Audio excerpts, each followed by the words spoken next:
శ్రీరామనవమి వేడుకలలో వడపప్పు పానకంని తప్పకుండా తయారు చేసి తీర్థప్రసాదంగా పంచుతారు. దాని వెనుక ఉన్న ఆరోగ్య రహస్యాలు ఏమిటో వివరంగా తెలుసుకుందాం. రామనామం ఎంత మధురమైనదో శ్రీరామనవమి వేడుకలలో నైవేద్యమైన పానకం కూడా రామనామం అంత మధురంగా ఉంటుంది. ఇక వడపప్పు రుచి మనకు తెలిసిందే. ఈ రెండు నైవేద్యాలకు అపారమైన ఔషధ గుణాలు ఉన్నాయి. పానకంలో బెల్లము, మిరియాల పొడి, శొంఠి పొడి, యాలకుల పొడి వాడుతారు. అన్ని ఆరోగ్యానికి మేలు చేసేవే, చలువను చేసేటివే. అలాగే వేసవి యొక్క తాపాన్ని తట్టుకునేందుకు మనకి ఇమ్యూనిటీని ప్రసాదిస్తుంది ఈ చల్లని చలువ చేసే పానకం. రామనామం పాలమీగడ పంచదార తేనెల కంటే కూడా కడు తీయని రసము. నవమి వేడుకలో నైవేద్యమైన పానకముని కూడా తయారు చేస్తారు. ఇవన్నీ ఆరోగ్యానికి మేలు చేస్తాయి. బెల్లంలో ఐరన్, మెగ్నీషియం, ఫాస్ఫరస్, పొటాషియం వంటి ఖనిజ లవణాలు పుష్కలంగా ఉంటాయి. మిరియాలు, శొంఠి జీర్ణ వ్యవస్థ పనితీరును మెరుగుపరుస్తాయి. యాలకులు నోటి దుర్వాసన పోగొడతాయి. ఇన్ని కలిసి అన్నవాహిక, కడుపు పేగును శుభ్రపరుస్తాయి. అలాగే వడపప్పులో ఉండే పెసరపప్పు, మామిడి తురుము, కొబ్బరి తురుము, కొత్తిమీర వంటి వేసవి యొక్క వేడిని తగ్గిస్తాయి. పెసరపప్పులోని ఐరన్, పొటాషియం గుండె ఆరోగ్యాన్ని కాపాడుతాయి.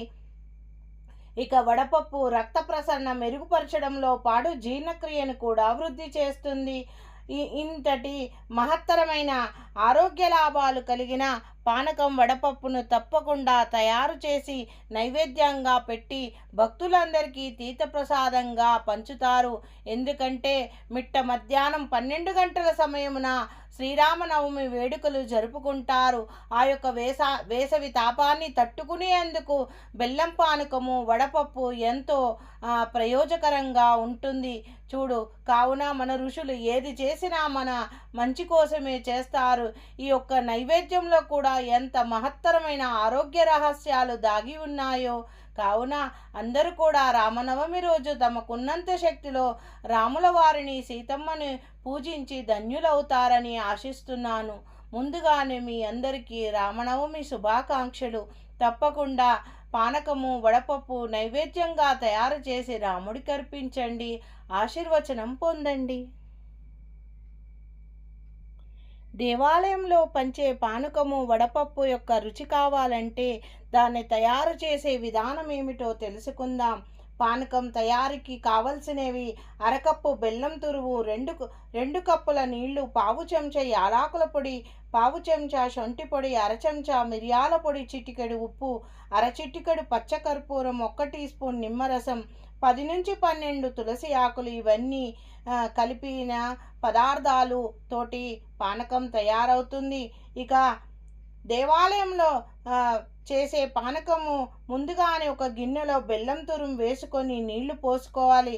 తర్వాత అందులో యాలకుల పొడి, శొంఠి పొడి, ఉప్పు యాడ్ చేసుకోవాలి. అలాగే పచ్చకర్పూరాన్ని చేత్తో నలిపి వేసుకొని బెల్లంలో పూర్తిగా కరిగే వరకు బాగా కలుపుకోవాలి. బెల్లం పూర్తిగా కరిగింది అనుకున్నాక ఆ మిశ్రమాన్ని మరొక గిన్నెలోకి వడకట్టుకోవాలి. అనంతరం అందులో శుభ్రంగా కడిగిన లేత తులసి ఆకులు, మిరియాల పొడి, నిమ్మరసము కూడా కలుపుకొని మరొకసారి మిశ్రమాన్ని మొత్తం కలిసేలా బాగా కలుపుకోవాలి. ఆ తర్వాత దేవునికి నైవేద్యంగా సమర్పించి గ్లాసులో పోసుకొని కావాలనుకుంటే 2-3 ఐసు ముక్కలు కూడా వేసుకొని తాగినా ఎంతో చక్కగా, తీయగా, చల్లగా మన శరీరానికి చల్లదనాన్ని ప్రసాదిస్తుంది.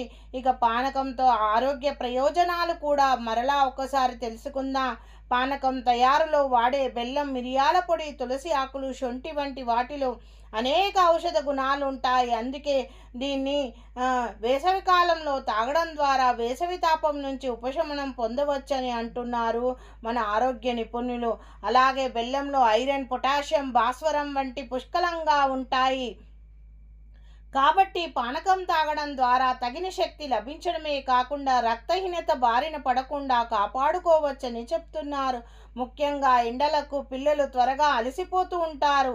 ఆ నీరసం తగ్గించడానికి పానకం చాలా బాగా తోడ్పడుతుంది. అలాగే మిరియాలు, తులసి ఆకుల్లో దగ్గు, కఫాన్ని తగ్గించే ఔషధ గుణాలు ఉంటాయి.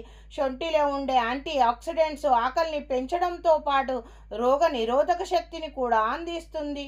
ఇన్ని సుగుణాలు కలిగిన పానకం యొక్క గొప్పతనం తెలుసుకున్నారుగా. ఇక వడపప్పు తెలుసుకుందాం. దానికి కావలసిన పదార్థాలు ఏమిటంటే పెసరపప్పు 1 కప్పు, కొబ్బరి తురుము 3 చెంచాలు, సన్నని పచ్చి మిరపకాయ ముక్కలు లేదా కారం పొడి, నిమ్మరసం అర చెంచా, ఉప్పు రుచికి తగినంత, కొత్తిమీర తరిగినంత. ఇందుకోసం ముందుగానే ఒక గిన్నెలో తరిగినవన్నీ గోరువెచ్చని నీళ్లతో కడిగి పెసరపప్పు 30 నిమిషాల పాటు నానబెట్టుకోవాలి. అనంతరము నీటిని వడకట్టుకొని పెసరపప్పును ఒక గిన్నెలోకి తీసుకోవాలి. ఆ తర్వాత అందులో కొబ్బరి తురుము, సన్నని పచ్చిమిర్చి ముక్కలు, ఉప్పు, నిమ్మరసము అన్నీ వేసుకొని కలిసేలా బాగా మిక్స్ చేసుకోవాలి. చివర్లో కొత్తిమీర తరుగుతో గార్నిష్ చేసుకుంటే చాలా బాగా ఉంటుంది. ఇది ప్రసాదంగా దేవుడికి తప్పకుండా ఆ శ్రీరామనవమి రోజు తప్పకుండా దేవుడికి అర్పిస్తారు. ఇంతటి ఆరోగ్య ప్రయోజనాలు కలిగిన పానకం వడపప్పు యొక్క గొప్పతనాన్ని తెలుసుకున్నారుగా. తప్పకుండా అందరూ చేసుకొని దేవుడికి అర్పించి తినండి.